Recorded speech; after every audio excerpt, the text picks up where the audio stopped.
Salut à tous, on se retrouve aujourd'hui pour une vidéo dans un cadre assez exceptionnel. On vient tout simplement de traverser la planète, donc direction l'Amérique du Sud et l'Amazonie.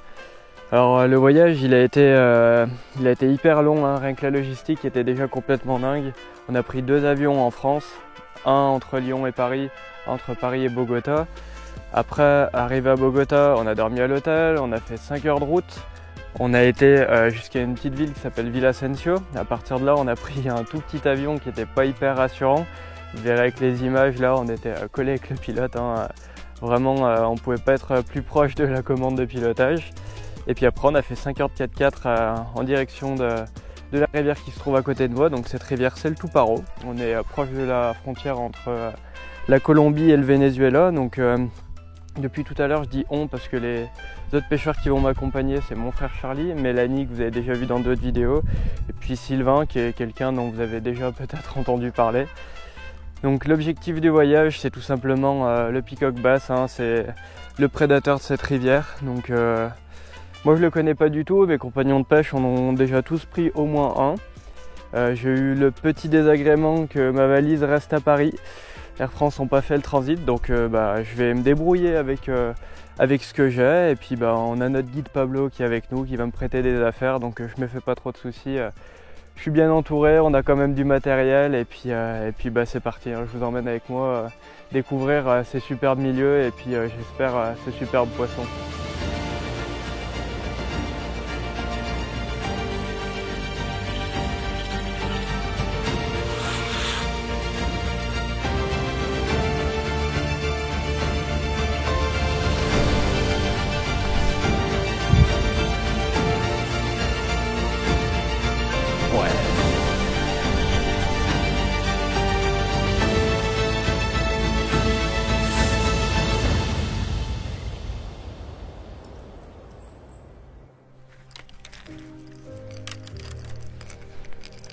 Hop, gracias.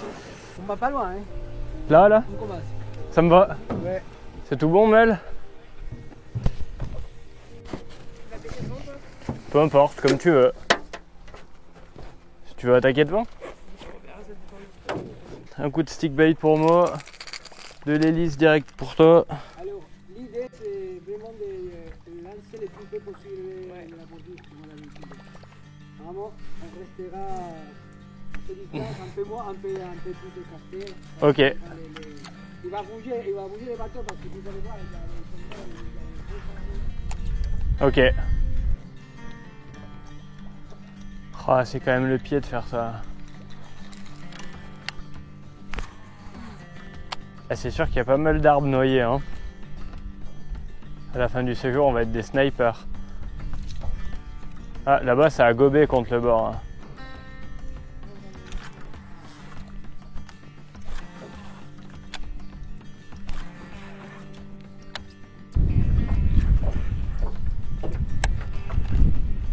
Allez, sors de là.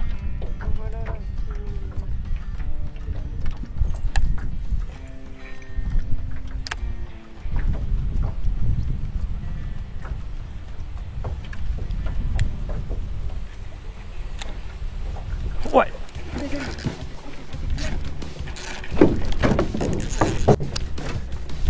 Ouais, je l'ai. Lo tires porque está enganchado.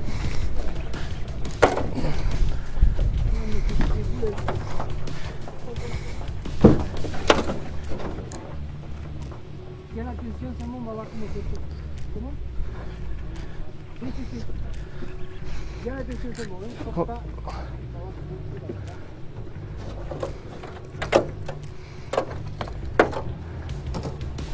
Allez, il est bien bloqué, hein.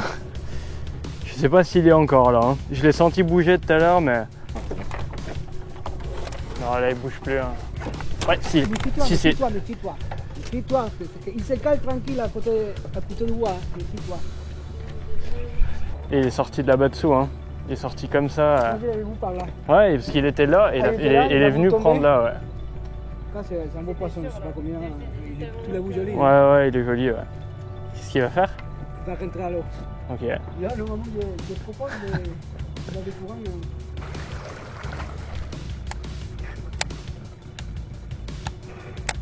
Con cuidado, negro. tiens juste la tension. Hein. Oui. Il est chaud. Hein. Il est vraiment chaud.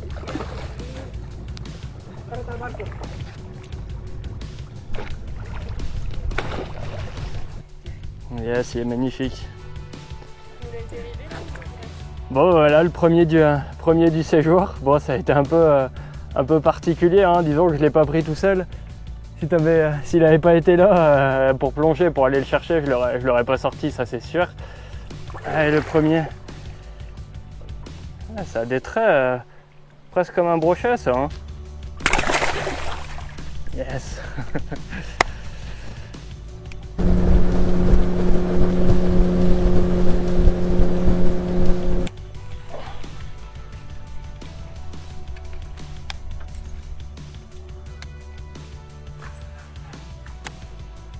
Ouais. Il est pas mal. Non. Ouais, il y en a un autre, Vas-y, Mélanie. Vas-y, il tape dans le... Ouais. Bon. Ouais. Oui, ça c'est un autre espèce. Ouais, vas-y. Elle va le faire. En fait, j'ai pensé que t'étais plus loin parce qu'ils étaient les décollés. Oh, notre petit peacock, il y en avait deux, on a failli faire un doublé. Oui, effectivement. Moi, tu disais que c'était une autre espèce alors celui-là? Il s'agit du cyclin intermédiaire. Là, on peut voir la différence, c'est un trait noir. Voilà. C'est pas trop grand cette espèce-là, ça peut arriver jusqu'aux 6-7 livres. Mais par rapport à sa taille, il combat bien. Il y a des poissons de 4 livres, c'est des combats assez forts. Ouais, c'est vrai que c'était pas mal là. Ils aiment bien le côté bordure, ces poissons. Il est magnifique en tout cas. Belle couleur. Ouais, c'est vraiment magnifique. Alors on le relâche.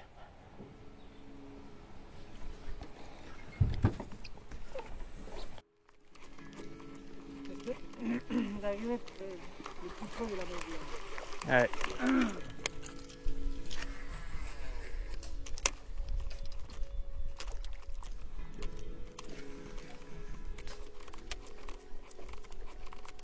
Oh!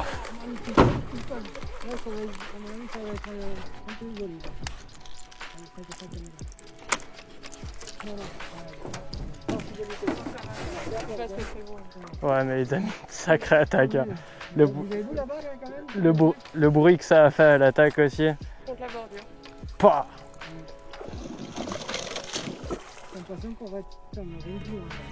Magnifique. C'est bon. Yes. Enfin, une belle attaque.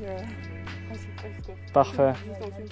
Donc voilà, Pablo nous a repris une énième fois sur le fait qu'il fallait vraiment taper la bordure. Et du coup, on s'est appliqué à le refaire. Et ça n'a pas traîné.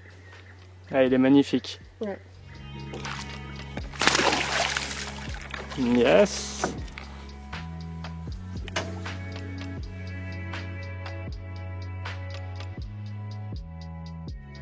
Du coup, par rapport aux leurres qui sont un petit peu sortis du lot, hein, il y avait notamment, on commence par le plus haut, la surface, les leurres à hélice, tout ça. Toi, tu as bien utilisé ça d'entrée de jeu. Ouais, c'est vrai. Bah écoute, c'est un peu le but du voyage. C'est des pêches qui te ressemblent.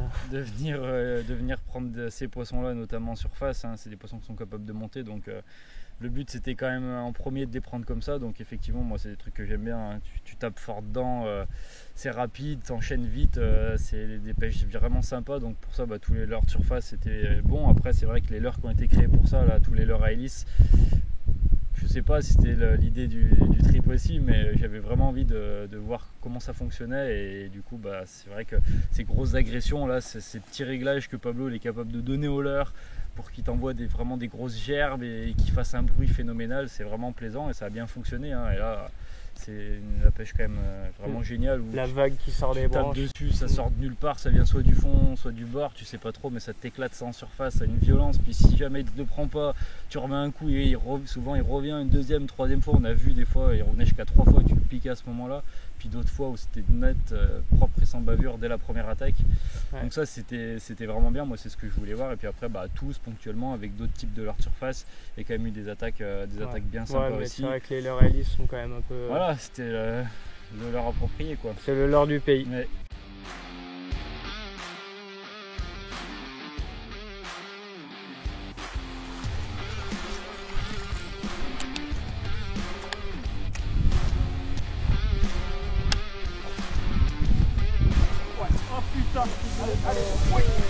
Yes.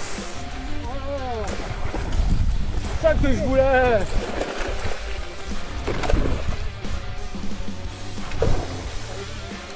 Tu veux que je te prenne l'épisode, gros?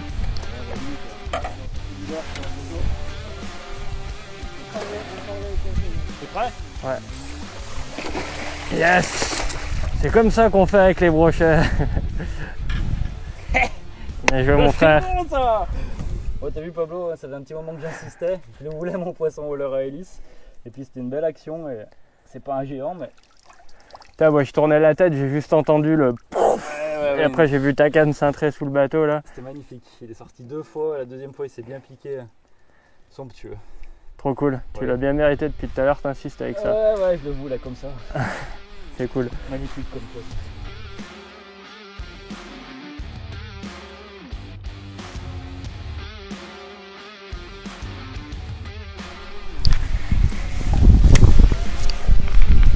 Oh putain. Ouais. C'est bon. Allez. Putain, ça a quand même longtemps. Ah ouais. Oh putain. Aucune marque arrière dessus. Ça a pas mis longtemps. Hein. Non. C'est 3 minutes que tu l'utilises. Comment je peux t'aider? Voilà. Ils a pas le reste dans choper. le bateau déjà.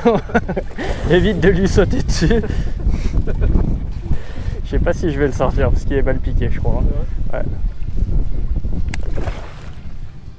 Allez, doucement. Ça doit le faire.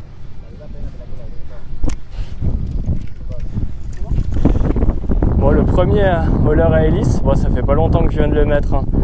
Je sais pas, ça doit faire 5 minutes. Et puis Sylvain venait de dire quand ça va sortir là-dessus, ça va pas rigoler. Et ça va pas rigoler. Trop cool.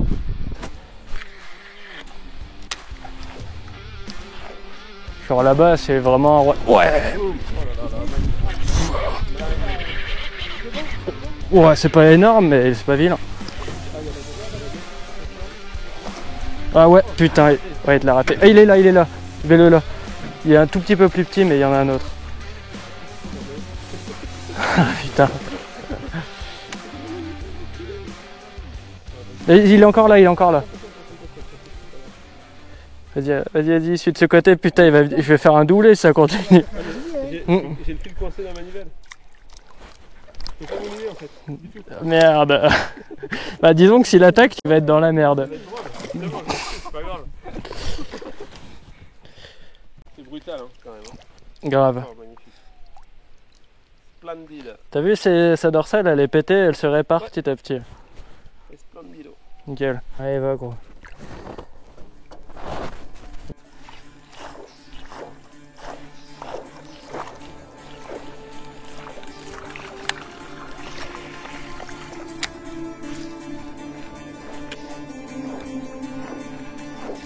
Ouais. Oh putain. Il est gros, il va revenir,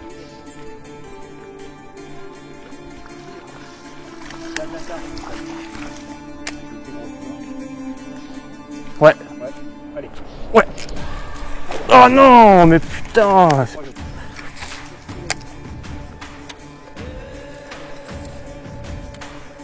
Putain, c'est pas vrai quoi.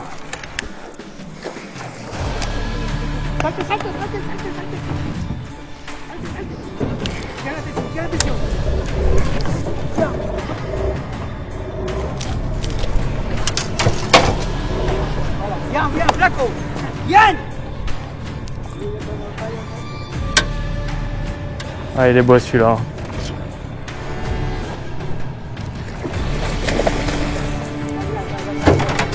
Il est gros pour le mettre dans l'épuisette, hein. Tu le mets dans l'épuisette? C'est peut-être mieux, hein.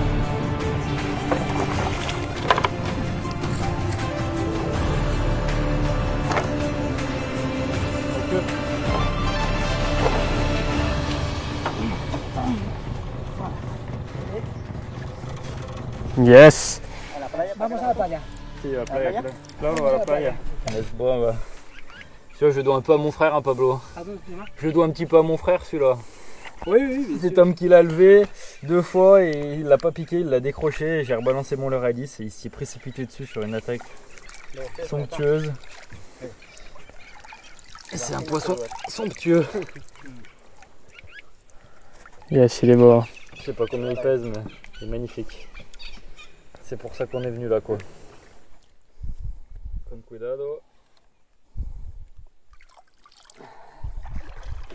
5 kilos. 5 kilos 300. Attends. Oui, 5 kilos demi. 5 kilos 6, 5 Ouais, kilos 5 demi. kg et demi, ouais. Allez, un très beau poisson. On va les relâcher. Ça fait 10, Un 11. livre, ouais. 10. Oh Tu vas faire un bout 12 et quelques. Bien joué, gros. Je mets après.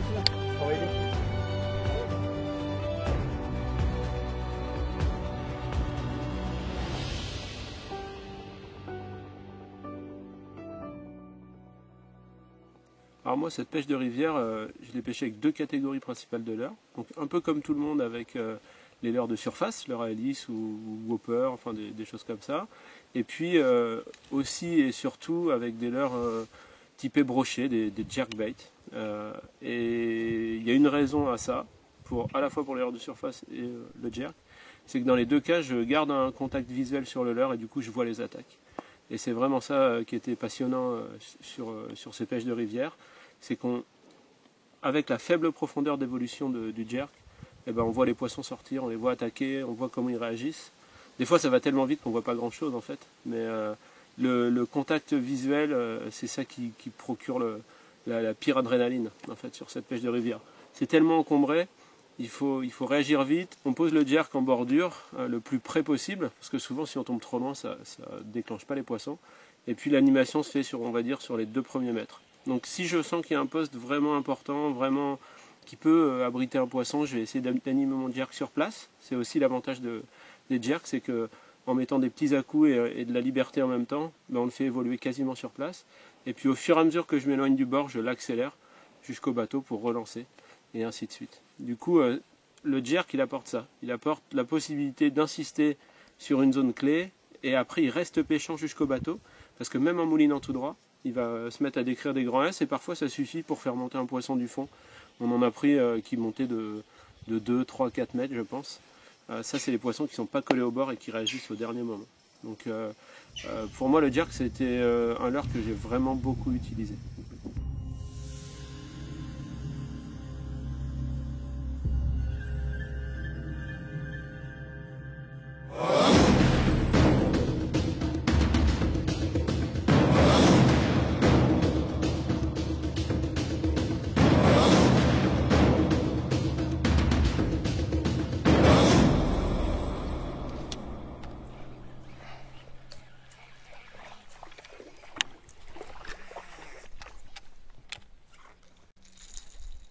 Mais bon, là, on n'a pas le choix, hein, dans les branches comme ça.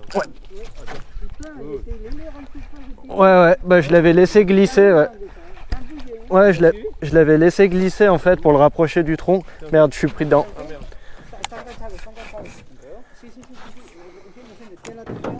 Ouais. Non, je pense pas. Ouais, il est comme ça.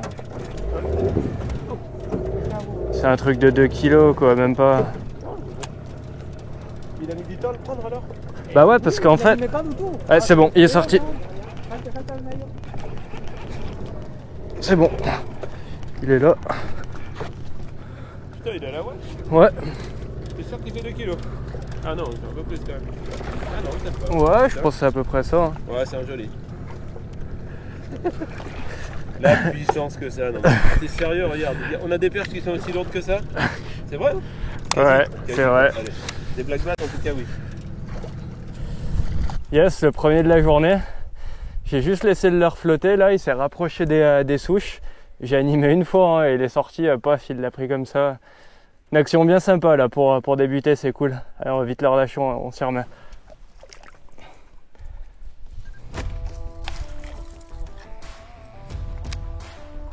Ouais, il y a quelque chose derrière.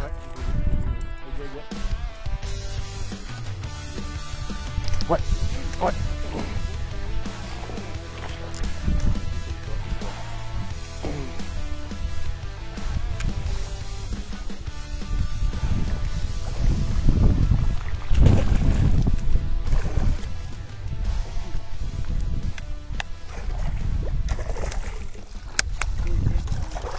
Encore au jerk. Belle action là au-dessus des branches.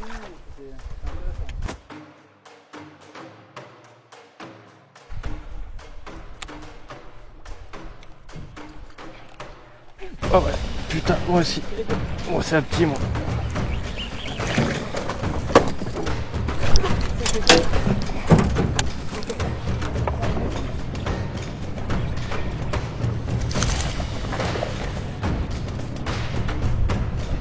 Ouais.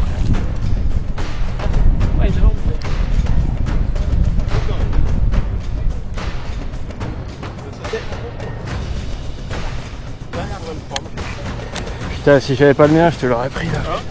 C'est chier que moi j'ai ce truc au bout là.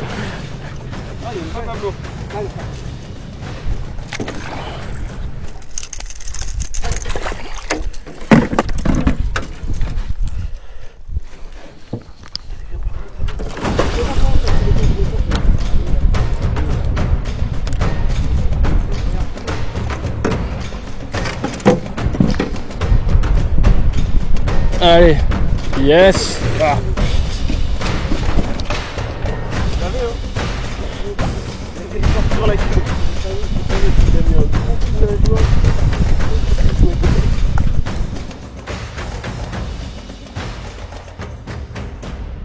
Yes. Yes. Alors on a décroché un gros poisson au leurre à hélice. Du coup on a refait la dérive sous l'eau. Et celui-là a pris un jerkbait. Ils étaient deux, c'était magnifique dans les branches. C'est le top. Allez, swim back. Super. Allez, oh magnifique. Top. Il est pas fatigué. Cool. Donc durant les 3 premiers jours du voyage, on a découvert donc cette pêche en rivière, hein, sur la rivière Tuparo, comme je vous disais, qui est pas très loin de la frontière entre la Colombie et le Venezuela. Donc on en a vraiment pris plein les yeux. Je pense qu'on a bien progressé aussi en termes de pêche, hein, parce que on avait vraiment cette dérive très rapide le long du bord où il fallait être précis, il fallait acquérir des réflexes, il fallait au moment où le poisson sortait prendre le réflexe tout de suite de le bloquer. Enfin, c'était quelque chose qui n'était pas forcément évident d'entrée de jeu parce qu'on n'a pas vraiment l'habitude de ça. En tout cas, c'était hyper enrichissant. Puis là, on a la chance d'avoir presque 2 voyages en un, puisqu'on a fait 3 jours en rivière. Et là, en fait, on a changé carrément de rivière. On passe sur une rivière qui s'appelle le Vinchada. Donc, on a changé de campement aussi. On a quitté notre petite plage avec les tentes pour des habitations en bois vraiment typiques, qui sont vraiment superbes et une autre ambiance, mais une belle ambiance. Et donc maintenant, on va faire 3 jours de pêche en lagune. Donc les lagunes, c'est des pièces d'eau fermées en plein milieu de la jungle. Elles se créent d'une façon bien particulière et du coup, on va se retrouver tout de suite avec Pablo pour en savoir un petit peu plus sur la façon dont se créent ces pièces d'eau et comment on va les aborder. Ouais, du coup, je suis avec Pablo qui est notre guide ici, hein, qui a guidé un petit peu partout, en Colombie, mais pas que. Tu as guidé aussi en Espagne. C'est ton métier depuis combien de temps déjà? Novembre 2010, ça fait quelques années déjà. Ouais, ça commence à faire, mais en tout cas, ça se sent parce que depuis le début, tu es de bons conseils. Il y a des fois où on t'a écouté tout de suite, des fois un petit peu trop tard, notamment sur les hameçons. Ça, je ne ferai plus l'erreur pour la suite du séjour. Et puis là, du coup, la suite, c'est la pêche en lagon. Donc, c'est quelque chose qu'on n'a pas en France. Moi, tu m'as déjà un petit peu expliqué, mais je pense que ce serait cool que tu réexpliques un petit peu ce que c'est un lagon, comment ça se crée, ce que c'est tout simplement un lagon, quoi. Ok, ici, les rivières, ils ne sont pas du tout pareils qu'en Europe. Les rivières, normalement, les cours d'eau, ça fait beaucoup de bigas, ça fait beaucoup de méandres en fait. Ok. Et ça, au fur et à mesure des années, la course de la rivière, il va changer et il va refermer une partie de la rivière et ça va faire une lagune juste derrière, normalement en forme d'U. En forme de? En forme d'U. On met d'où? En forme de quoi? D'où? T'as compris alors? Alors? Et alors Ça fait un petit. Il tombe sur la mauvaise lettre. Ça fait. Oh putain! Bon, ça fait un ou. Oui, oui, ça...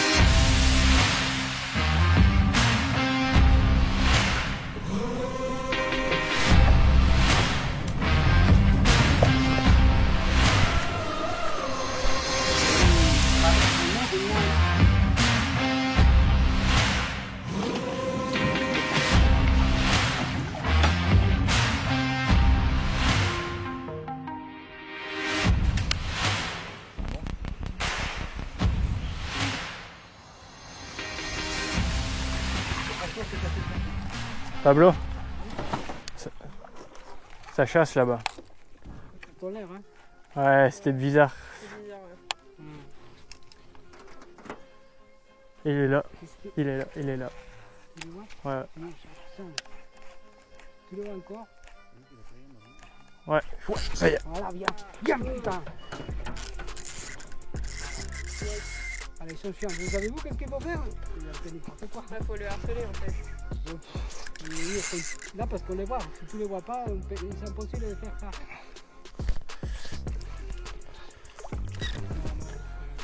Pero está bien. Por ahí de pronto se mueve libre. Ouais, je sais pas où il est, ouais.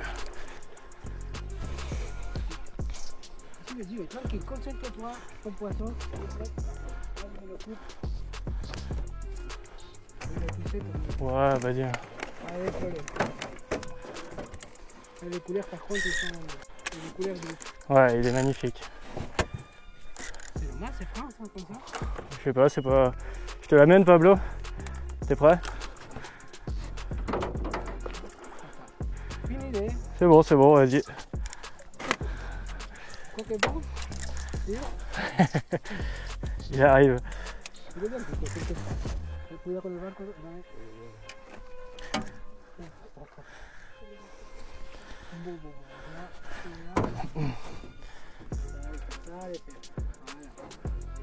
No estrés para todo.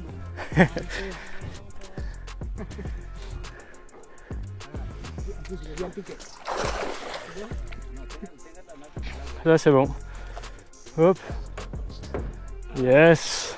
Magnifique. Magnifique poisson là. Ça fait un moment qu'on les voit tourner en surface, on a du mal à les prendre. Et puis bah, Pablo là, ils sont concertés derrière et puis on m'a conseillé un jerk avec un ventre assez flashy là, puis vraiment de les agacer en leur tapant sous le nez. Et puis bah, c'est comme ça qu'il a craqué. Il m'a mis une grosse cartouche à la pause. Ça vaut le coup de s'acharner un peu.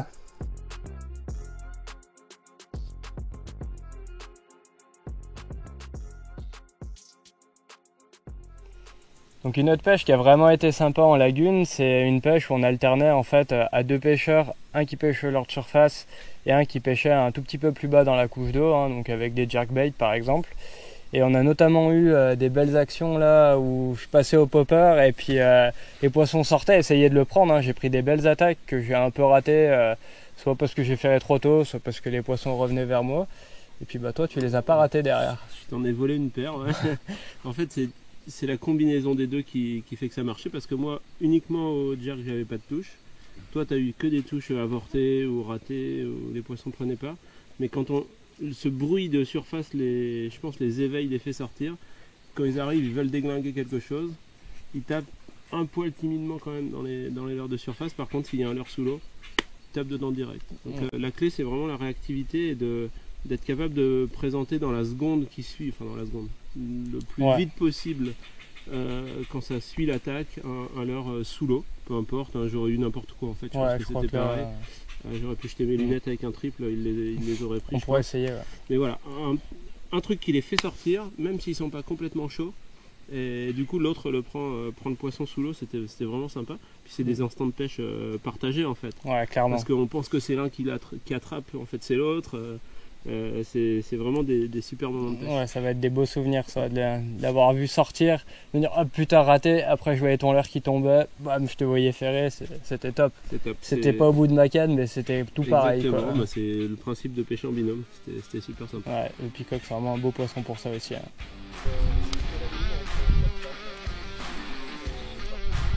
Cranking, ouais. Ouais, c'est ça. Wow. Ouais, ah non, je l'ai plus, putain. Ouais.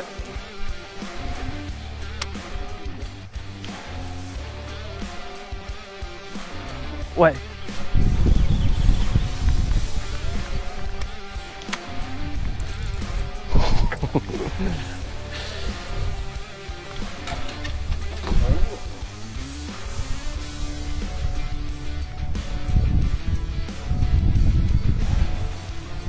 Je te le mets à l'épuisette.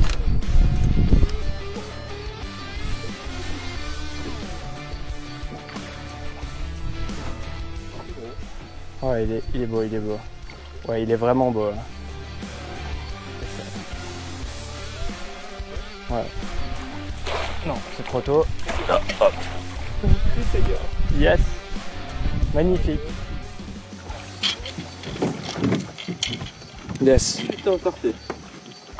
Parfait. Ok. Double attaque celui-là. Il avait envie de se prendre un hameçon. Hein. Parfait. Allez, file.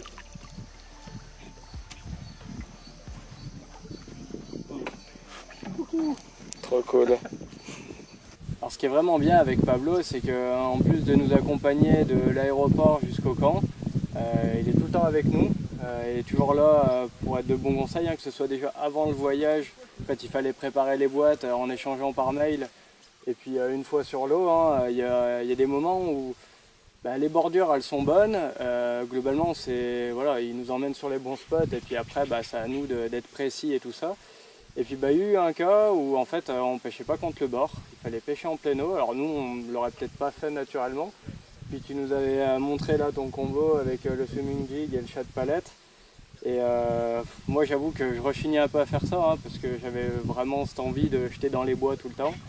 Et en fait tu avais raison, hein, en pêchant un peu en pleine eau comme ça là, en ramenant comme on fait un peu pour le brochet. Oui, en cranking en fait. Oui, ça c'est fait pour des poissons qui normalement sont pas actifs. Hein.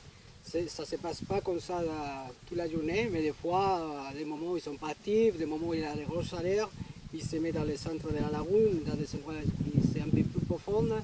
Et là, c'est des poissons qui ne réagissent pas du tout à l'air classique, ça passe trop vite, ça fait des bruits. Un sac de palette doucement en cranking, des fois vous pouvez laisser planer un peu, ça passe bien, et c'est comme ça que des fois on peut faire des pêches. Là, tu peux mettre au moins les minimums au diamètre. Ouais.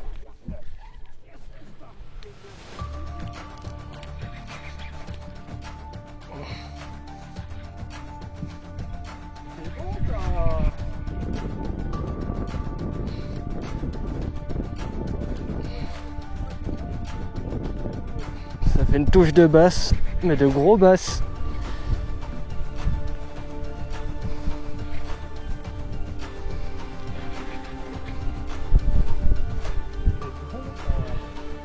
Montre-toi, petit coquin. Il a l'air solide.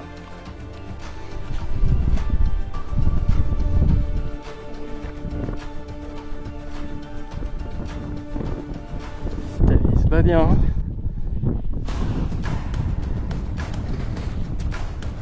Ah voilà, c'était bon. Allez, je te l'amène. Ouais, mais c'est lui qui choisit. Yes. Il est beau celui-là. Il a pas les mêmes couleurs du tout. Yes. Hop. Moi, ça faisait un petit moment là que les gars ils prenaient des poissons en cranking entre deux eaux. Jusque là, j'avais pas trop écouté Pablo, hein, comme d'habitude. J'en ai fait un peu qu'à ma tête et puis j'ai fini par l'écouter. J'ai mis un dart spin là sur un swimming jig et puis en ramenant ça assez vite là en pleine eau, pris une super touche. Donc ça valide un peu le truc. Je crois qu'on en a tous pris là dans le bateau avec ça. Donc c'est le truc qui a l'air de marcher pour le moment. Voilà, ils sont pas sur le bord. Il faut ramener en pleine eau avec un swim jig et puis un chat de palette. En tout cas, c'est quelque chose qui marche quoi. Et on va le décrocher. Hop, t'es bien piqué, nickel.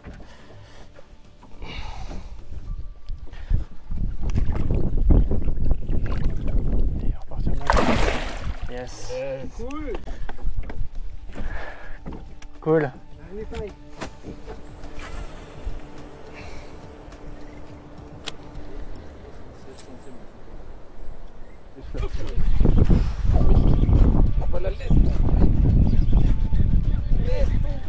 C'est costaud.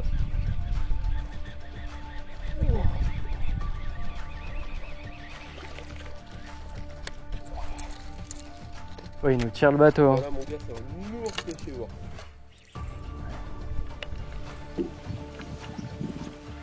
Ah bon, autant l'autre, c'est pas grave de perdre, autant celui-là, ah c'est bon. Tu l'as vu? Ouais. Très Ok. gros. Allez, je vais préparer l'épuisette.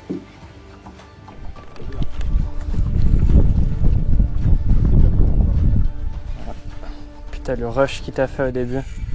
Bah tiens, ça m'a rappelé le... Ah, celui dont tu me parlais là. Allez. Ouais, il est beau, il a la bosse et tout. Il est magnifique. C'est quand même des chouettes combats. Ouais, il est balèze. Il est vraiment balèze.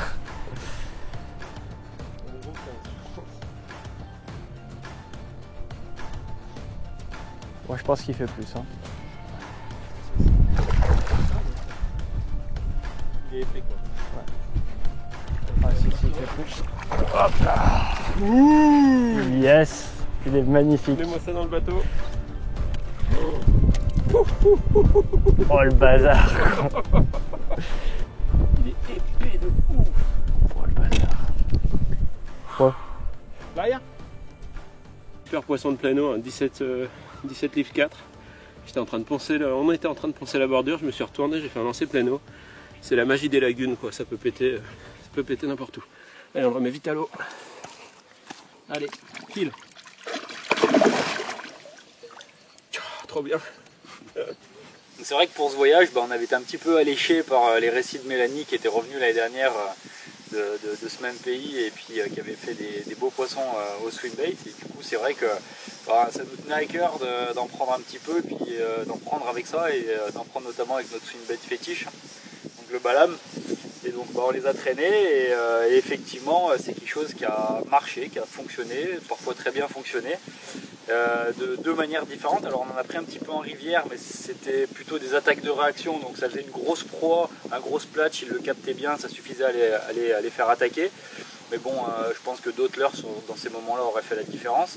Mais par contre, là où ça a été bien, ça a été notamment sur les pêches de lagune, où il a fallu notamment une pêche qui ressemble typiquement aux pêches qu'on fait avec ce leurre-là, sur les brochets notamment, hein. C'est des pêches entre guillemets en pleine eau où il faut pêcher très vite et on laisse pas le choix aux prédateurs de prendre, et le peacock il a bien répondu à ça, pas tous les jours, pas toute la journée, mais sur certaines phases ça a été vraiment très bon. Et puis c'était des actions de pêche vraiment super sympas, donc le swim ramenait hyper vite et soit deux fois ils sont vraiment venus le prendre au bateau dans des attaques hyper brutales, même sonores, même si c'était sous l'eau. Et puis sinon des attaques en pleine eau là où on se fait stopper net. Et ça a été aussi également, ça a bien fonctionné pour prospecter les bordures avec le gros splash et puis de pouvoir mouliner assez vite là à côté des obstacles. Ça a pris quelques beaux poissons comme ça aussi. Donc c'est vrai que le swimbait a bien fonctionné. Après il y a globalement les swimbaits comme le balam qui nage tout droit.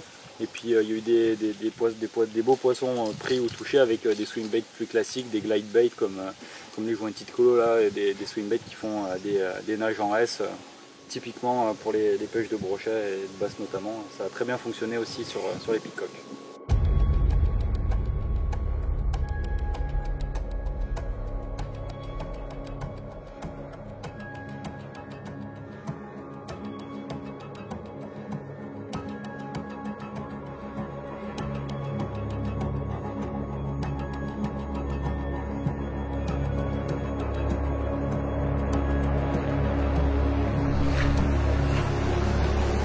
Putain, cette fois c'est moi le chat noir du balam quoi. Ouais.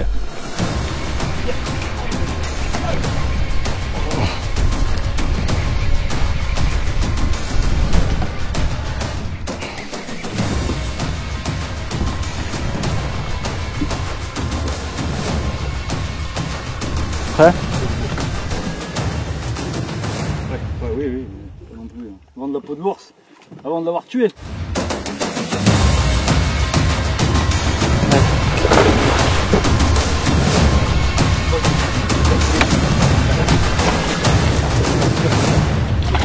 Yes!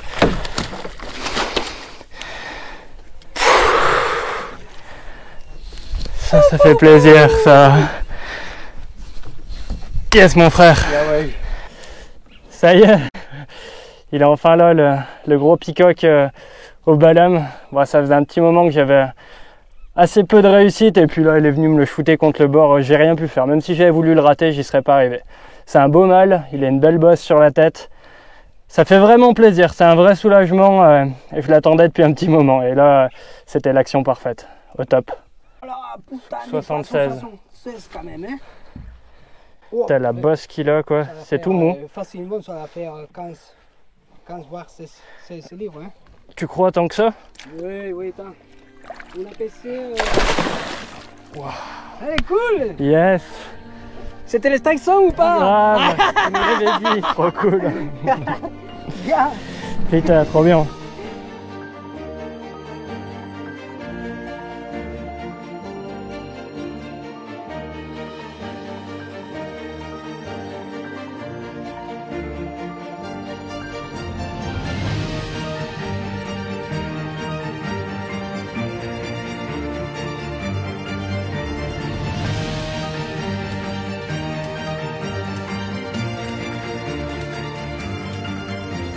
Bon voilà, c'est la fin de ce trip, donc cette vidéo elle se termine là où elle a commencé, sur l'aéroport. Donc là on est au petit village d'à côté.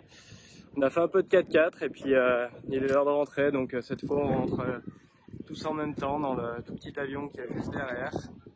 On va avoir 2 heures de vol et puis on rentre à Bogota, donc j'espère que cette vidéo elle vous aura plu. N'hésitez pas, si vous avez des questions sur le trip, tout ça, à nous écrire, on vous répondra. Si jamais c'est un voyage qui vous intéresse, voilà, je pourrais aussi vous reguider vers Pablo. Donc, en tout cas, nous on s'est régalé, j'espère que ça vous aura plu aussi, et puis je vous dis à bientôt.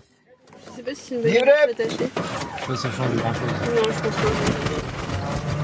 Non, écoute, je sais pas si je peux avancer pour de vrai. Ça, c'est normal. Ça c'est le premier coup, c'est toujours un peu difficile. Sinon, il faut les pousser les vis.